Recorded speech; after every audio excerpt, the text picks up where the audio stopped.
Colombia. Documentos de finales de noviembre y principios de diciembre de 2025. Hoy nos sumergimos en una serie de decisiones que nos muestran al Estado colombiano en una especie de cuerda floja. Un verdadero acto de malabarismo. Totalmente.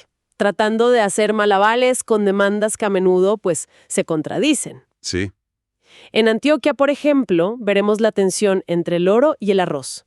En lo fiscal, cómo se intenta equilibrar la justicia con el valor de los vehículos. Claro. Luego, en energía, la seguridad del suministro contra los vaivenes del mercado global. Y al final, en Putumayo, la deuda con las víctimas contra la protección de los bosques. Empecemos por ese primer acto, el del Bajo Cauca antioqueño. Dale. Es una región que es, digamos, un microcosmos de las contradicciones del país. Sí. Los documentos proponen crear un distrito agrominero y pesquero en 6 municipios. Cáceres, Caucasia, El Bagre. O sea, la idea es poner orden. Exacto. Poner orden en un territorio donde la riqueza del mineral y la potencia de la agricultura chocan, pero de forma dramática. ¿Y el choque es grave? El punto de partida, según se lee, es la minería ilegal y sobre todo el uso de mercurio. El mercurio.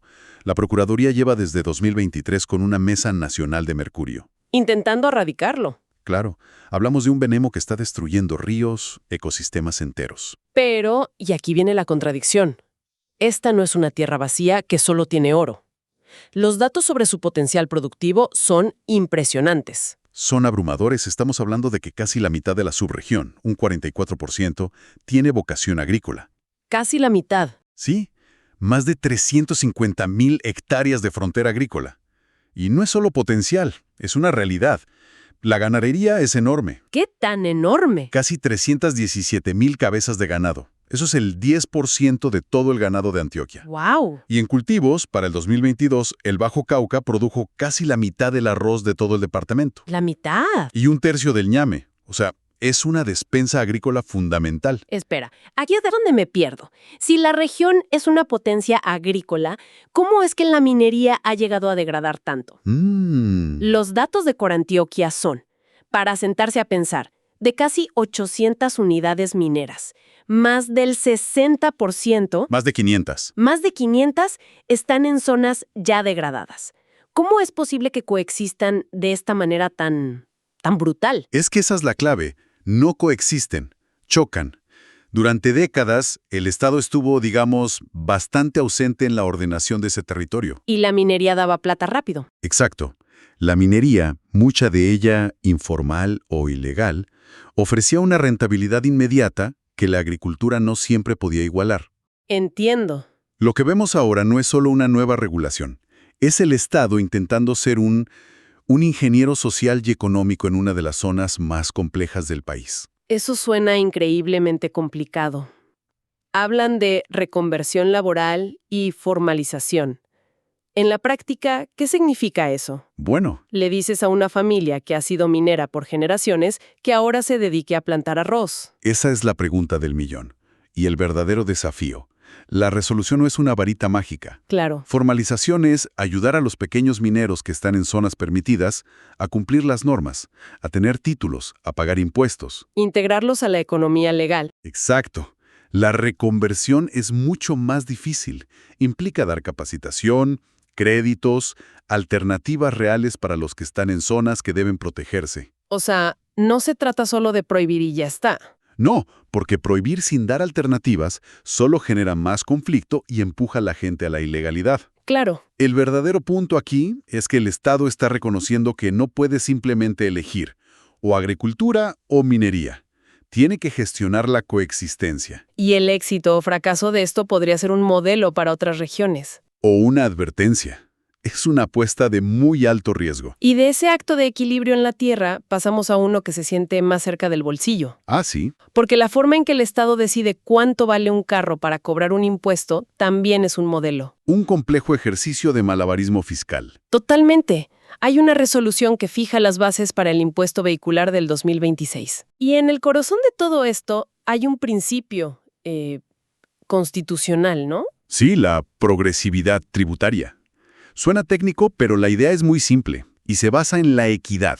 que el que más tiene, más paga. En esencia, sí. La Corte Constitucional lo define de dos maneras.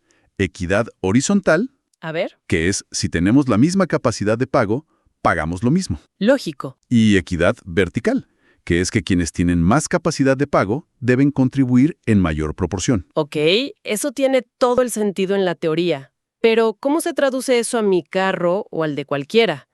¿Cómo se asegura el Estado de que eso pase? A través de unas tablas, enormes y detalladísimas. Me imagino. Esas tablas establecen el valor base sobre el cual se calcula el impuesto, la base gravable.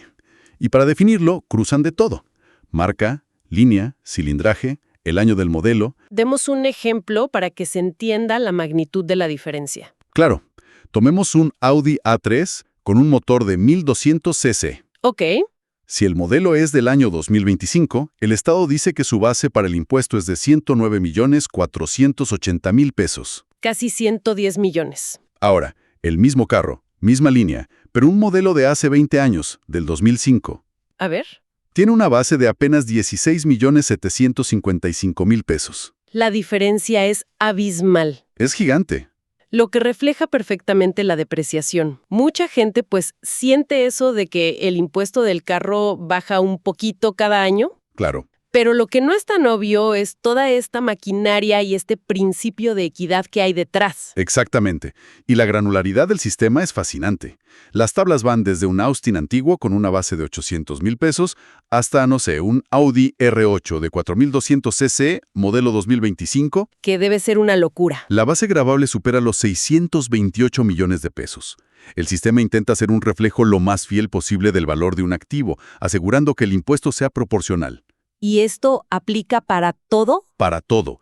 Carros, motos, vehículos de carga de pasajeros. Es un esfuerzo masivo. Y del impuesto que pagamos cada año, pasemos a un costo que podría afectar la factura del gas de millones de personas y empresas.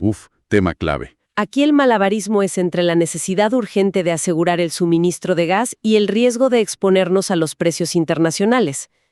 Hay una resolución de la CREG. Sí, la Comisión de Regulación de Energía y Gas. ¿Qué está pasando ahí? El contexto es crítico. Los documentos lo llaman una estrechez en la oferta de gas. En palabras sencillas, Nos estamos quedando sin gas. Bueno, las reservas de Colombia están bajando y no se están encontrando nuevos yacimientos al ritmo necesario. y eso significa que necesitamos importar. Cada vez más, especialmente para la industria y las termoeléctricas en la costa. Se necesita gas importado. Gas que llega en barcos, como gas natural licuado, el GNL. ¿Y cuál es el problema? ¿Por qué no se compra más y ya? El problema está en los contratos. Para asegurar un suministro estable y a precios predecibles, se necesitan contratos a largo plazo. Claro. Pero los comercializadores de gas importado se enfrentaban a un riesgo gigante.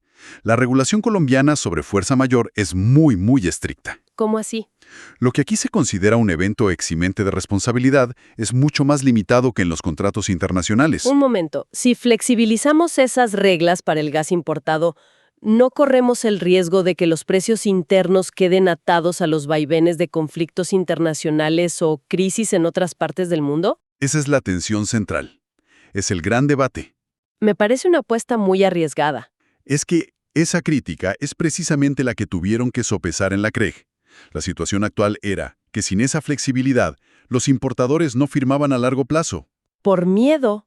Por miedo a no poder cumplir si su proveedor internacional les fallaba por una razón que en Colombia no se considera fuerza mayor. Y eso nos dejaba dependiendo del mercado de corto plazo. El mercado spot, que es extremadamente volátil y por lo general carísimo. O sea, la elección es entre la certeza de precios altos y volátiles ahora o la posibilidad de precios más estables a futuro, pero asumiendo un riesgo geopolítico. Exactamente. Y la resolución opta por lo segundo. Permite que en los contratos de gas importados se puedan pactar cláusulas de fuerza mayor alineadas con las del mercado internacional de GNL. La apuesta es que con eso se firmen más contratos a largo plazo. Y que eso aumente la oferta y, según argumentan los agentes del sector, podría incluso traer precios más bajos que los del mercado spot actual. ¿Y eso cómo afecta a los hogares, a la demanda regulada? La medida aplica para todos, pero la resolución es muy clara en que cualquier acuerdo no puede ir en detrimento de los usuarios residenciales. La idea es que, al asegurar el suministro para la gran industria, se libera el gas nacional para el consumo de los hogares. Pero en el fondo, En el fondo, lo que esta pequeña modificación contractual hace es abrir a Colombia al volátil mercado geopolítico de la energía. Estamos atando nuestra seguridad a los mismos buques por los que compiten Europa y Asia. otro malabarismo con consecuencias a gran escala. Exacto. Y de estas decisiones macro, los documentos también nos llevan a casos muy específicos, donde el equilibrio es casi quirúrgico. Sí. Hay dos que me llamaron la atención. El primero es en Santiago, Putumayo. Sí, una solicitud para sustraer 88 hectáreas de la Reserva Forestal Central. Que a primera vista suena a una mala noticia ambiental. Totalmente. Pero el propósito lo cambia todo. Es para la restitución de tierras a favor de víctimas del conflicto armado. Ah, Se mencionan 3 predios concretos: San Isidro, La Chorrera y Kilómetro 40, Los Arrayanes. aquí el conflicto de intereses es tremendo. Tienes por un lado una ley que protege una reserva forestal, un pulmón, Claro. y por otro, una ley de víctimas que busca reparar una de las heridas más profundas de nuestra historia. ¿Qué pesa más? ¿La justicia social o la protección ambiental? Esa es la pregunta que esta resolución pone sobre la mesa.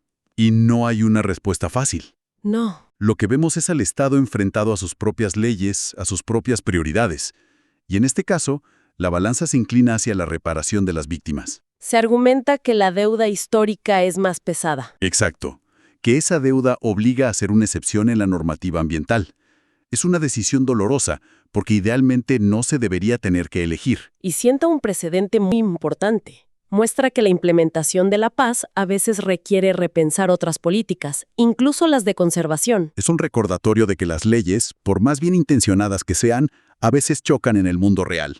Y la gestión del Estado es, en gran medida, arbitrar esos choques. Y en el otro extremo del espectro. El caso de Miraflores, en Boyacá. Sí, algo que parece un simple anuncio administrativo. El Instituto Geográfico Agustín Codazzi suspende todos los trámites catastrales en ese municipio por 15 días. Suena a algo burocrático, casi trivial. Exacto. Pero lo que hay detrás es fascinante. Es como ver la sala de máquinas del Estado. ¿Por qué? Esta congelación de trámites es necesaria porque están haciendo una actualización técnica masiva, la adopción del nuevo sistema de referencia geodésico, el Magna Sirgas. A ver, para que se entienda. Es como si estuvieran actualizando el sistema operativo de todo el mapa del municipio. Necesitan detener todo para que al encender el nuevo sistema no haya inconsistencias en los datos de miles de predios. O sea, para que un campesino en Miraflores pueda registrar su tierra con la nueva cartografía digital de alta precisión, toda la maquinaria administrativa tiene que parar por 2 semanas. Precisamente. Este pequeño aviso nos muestra el inmenso y a menudo invisible esfuerzo técnico que se requiere para modernizar al Estado. Desde el gran dilema ético en Putumayo, Hasta la actualización de un sistema de coordenadas en Boyacá, vemos al Estado operando en todas sus escalas. al final, esta colección de documentos nos deja con una imagen clara.